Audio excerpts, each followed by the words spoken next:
बिल्कुल देखिए, और अगर इस बात के संकेत जो हैं वो सलोनी प्रधानमंत्री नरेंद्र मोदी के उद्बोधन से ही साफ होते हुए दिखाई देते हैं। यहाँ तक कि राष्ट्रपति ने भी सदन में इस बात का जिक्र किया था। नारी शक्ति को लेकर इस बार के बजट में बहुत ज्यादा फोकस अब सरकार अब करती हुई दिखाई देने वाली है। कुछ दिन पहले एक सभा के दौरान प्रधानमंत्री नरेंद्र मोदी ने इस बात का जिक्र किया था कि अब हम महिलाओं को अब सशक्त बनाने की दिशा में और आगे कदम बढ़ाने वाले हैं। यहाँ तक कि इस बात का जिक्र हुआ था कि अब जो बहनें हैं वो लखपति होंगी, यानी कि महिलाओं को कैसे और योजनाओं का लाभ पहुंचाया जा सके, वे कैसे अपने पैरों पर खड़ी हो सकती हैं, और यहां तक कि लखपति दीदियों का भी जिक्र अब जो है वो होता हुआ नजर आता सुनाई दे रहा है। यानी समझा जा सकता है कि इस बार के बजट में महिलाओं पर विशेष फोकस जो है वो रहने वाला है। जिस बात का जिक्र सलोनी आपने किया ज्ञान, उसमें एन यानी नारी पर फोकस जो है वो इस बार के बजट में रहने वाला है। लेकिन फिर बार बार मैं यही कह रहा हूं कि मौसम भले ही अभी प्रतिकूल हो,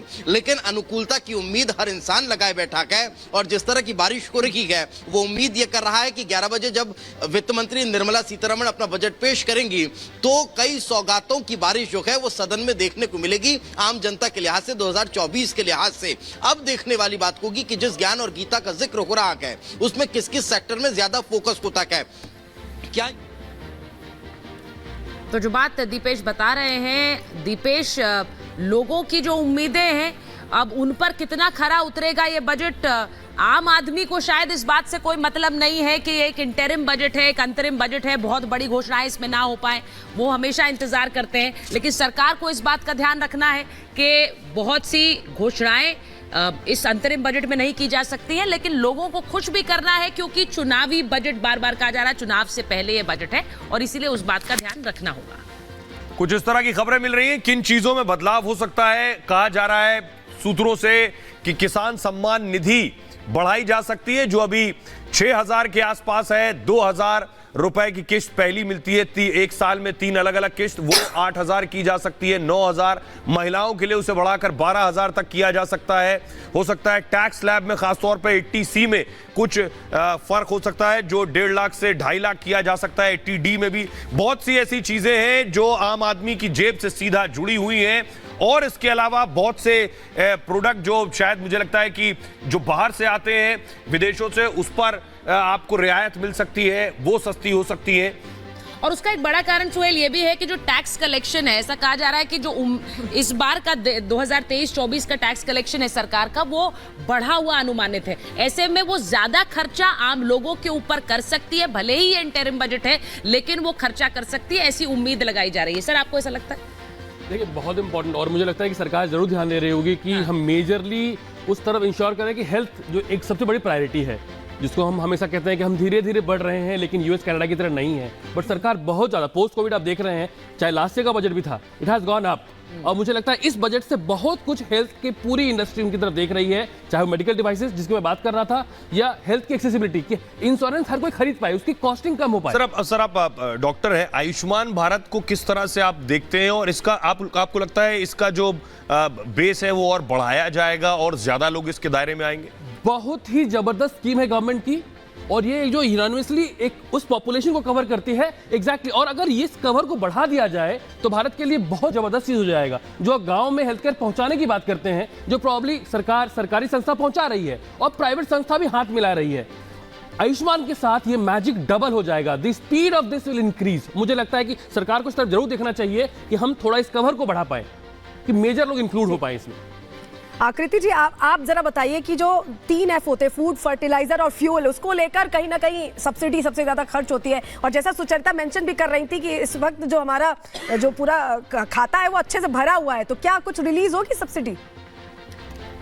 मुझे लगता है कि जैसे कि अभी किसान भाई हमारे मांग रख रहे हैं कि इनपुट सब्सिडीज बढ़नी चाहिए, तो जो लोगों की अपेक्षाएं हैं वो इसके विपरीत हैं। वो चाहते हैं कि, और इन्फ्लेशन, जो फूड इन्फ्लेशन है, फ्यूल में हम इन्फ्लेशन देख रहे हैं, उसमें राहत की बहुत ज़्यादा उम्मीद की जा रही है। रही बात कि पैसा कहाँ से आएगा, तो कैपेक्स, जो कैपिटल एक्सपेंडिचर है, उसमें हमने लगातार बढ़ोतरी देखी है। जो capital expenditure to GDP ratio है वो 50% से भी ज़्यादा ऊपर बढ़ाया गया है, तो उससे हमें लॉन्ग टर्म में तो पॉजिटिव चीज़ें दिखेंगी। पर गवर्नमेंट के जो उसके ऊपर दबाव पड़ता है एक्सचेकर पे, वो बहुत बड़ा होता है। रामकृपाल जी, एक बात और है हमें कि बैलेंस 24 का चुनाव है और चुनाव क्या सरकार के जहन में होगा इस बजट को देखते हुए, या आपको लग रहा है सरकार ये मान रही कि हम 24 में तो आ ही रहे इसलिए हम पहला फोकस अर्थव्यवस्था पर करें? नहीं, देखिए, मोदी जी की जो कार्यशैली रही है पिछले 10 सालों में, उसमें एक अगर आप देखेंगे कि एक कंटिन्यूटी रही है। आर्थिक नीतियों में भी आप देखिए उनका हमेशा से एक फोकस रहा है कि समाज का जो एक बड़ा तबका है, मतलब मोर देन 60%, उसमें देखिए यूथ भी है, महिलाएं भी हैं, सारे लोग, जिसको कहते हैं आप lower class and middle class, इसकी जहाँ जहाँ इसकी ज़रूरतें हैं वहाँ वहाँ उसका ध्यान दिया जा रहा है, उनके लिए योजनाएं ऐसी बनाई हैं। तो मुझे लगता है कि देखिए बहुत इंपॉर्टेंट, और मुझे लगता है कि सरकार जरूर ध्यान दे रही होगी कि हम मेजरली उस तरफ इंश्योर करें कि हेल्थ जो एक सबसे बड़ी प्रायोरिटी है, जिसको हम हमेशा कहते हैं कि हम धीरे धीरे बढ़ रहे हैं लेकिन यूएस कनाडा की तरह नहीं है, बट सरकार बहुत ज़्यादा पोस्ट कोविड आप देख रहे हैं, चाहे लास्ट ईयर का बजट भी था, इट हैज़ गॉन अप। और मुझे लगता है इस बजट से बहुत कुछ हेल्थ की पूरी इंडस्ट्री उनकी तरफ देख रही है, चाहे वो मेडिकल डिवाइसेस जिसकी मैं बात कर रहा था, या हेल्थ की एक्सेसिबिलिटी, कि इंश्योरेंस हर कोई खरीद पाए, उसकी कॉस्टिंग कम हो पाए। सर आप डॉक्टर हैं, आयुष्मान भारत को किस तरह से आप देखते हैं, और इसका आपको लगता है इसका जो बेस है वो और बढ़ाया जाएगा और ज्यादा लोग इसके दायरे में आएंगे? बहुत ही जबरदस्त स्कीम है गवर्नमेंट की, और ये जो यूनानिमसली एक उस पॉपुलेशन को कवर करती है एग्जैक्टली। और अगर ये इस कवर को बढ़ा दिया जाए तो भारत के लिए बहुत जबरदस्त चीज हो जाएगा। जो गांव में हेल्थ केयर पहुंचाने की बात करते हैं, जो प्रॉब्ली सरकारी संस्था पहुंचा रही है और प्राइवेट संस्था भी हाथ मिला रही है, आयुष्मान के साथ ये मैजिक डबल हो जाएगा। The speed of this will increase. मुझे लगता है कि सरकार को इस तरफ जरूर देखना चाहिए कि हम थोड़ा इस कवर को बढ़ा पाए, कि मेजर लोग इंक्लूड हो पाए इसमें। आकृति जी, आप जरा बताइए कि जो 3 F होते हैं, फूड, फर्टिलाइजर और फ्यूल, उसको लेकर कहीं ना कहीं सब्सिडी सबसे ज्यादा खर्च होती है, और जैसा सुचरिता मेंशन भी कर रही थी कि इस वक्त जो हमारा जो पूरा खाता है वो अच्छे से भरा हुआ है, तो क्या कुछ रिलीज होगी सब्सिडी?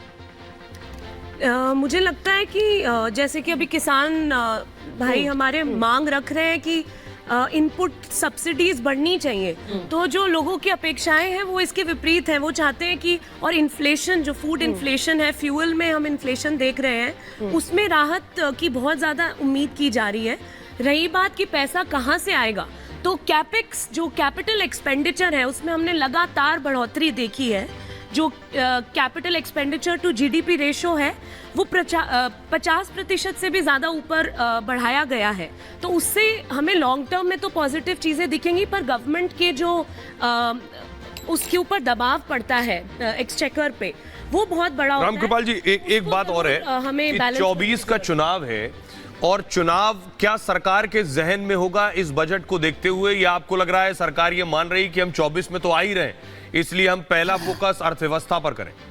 नहीं, देखिए, मोदी जी की जो कार्यशैली रही है पिछले 10 सालों में, उसमें एक अगर आप देखेंगे कि एक कंटिन्यूटी रही है।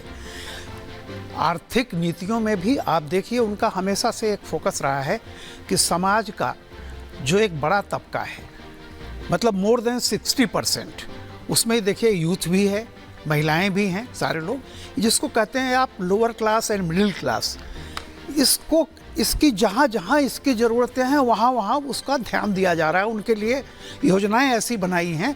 तो मुझे लगता है कि